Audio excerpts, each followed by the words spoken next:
Napansin mo bang kahit ilang beses mo nang sinubukang mag-budget, parang wala pa rin nangyayari?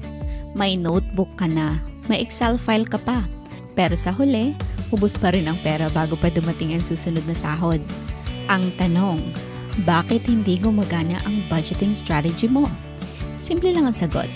Baka kulang sa direksyon at may natitirang walang purpose ang bawat piso mo.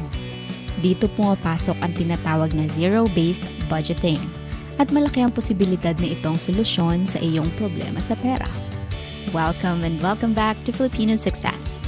Ngayon ay pag-usapan natin ang zero-based budgeting. Ano nga ba ito? Paano ito gumagana? At bakit ito ang pwedeng maging solusyon sa mga taong gustong kontrolin ang kanilang pera? Down to the last peso. Pero bago tayo magsimula, huwag kalimutang mag-subscribe sa ating channel. I-click ang notification bell para lagi kang updated sa mga bago nating uploads. Like and share mo na rin ang video para mas marami pa tayong matulungan. Kung ready ka na, tara, let's get started. Ano ang zero-based budgeting? Ang zero-based budgeting ay isang uri ng budgeting strategy kung saan bawat sentimo ng kita mo ay may purpose. Ibig sabihin, hanggang sa huling piso, alam mo kung saan ito mapupunta.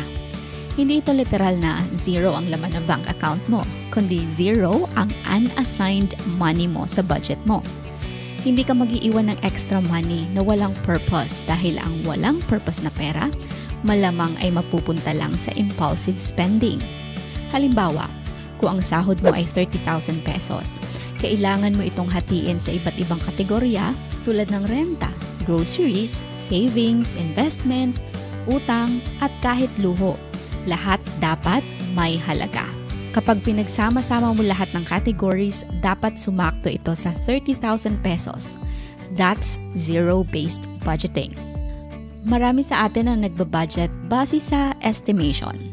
5,000 siguro sa groceries, 2,000 para sa kuryente, baka sakali. Tapos kung may matira, ipon. Ang problema, kung may matira man, nauuwi pa rin sa Shopee o GrabFood. Ang traditional na budgeting na walang detalyado at intentional na paglalagay ng halaga sa bawat kategorya ay hindi sustainable. Sa madaling salita, kulang sa purpose at disiplina. Paano makakatulong ang zero-based budgeting? Number 1, mas malinaw ang daloy ng pera.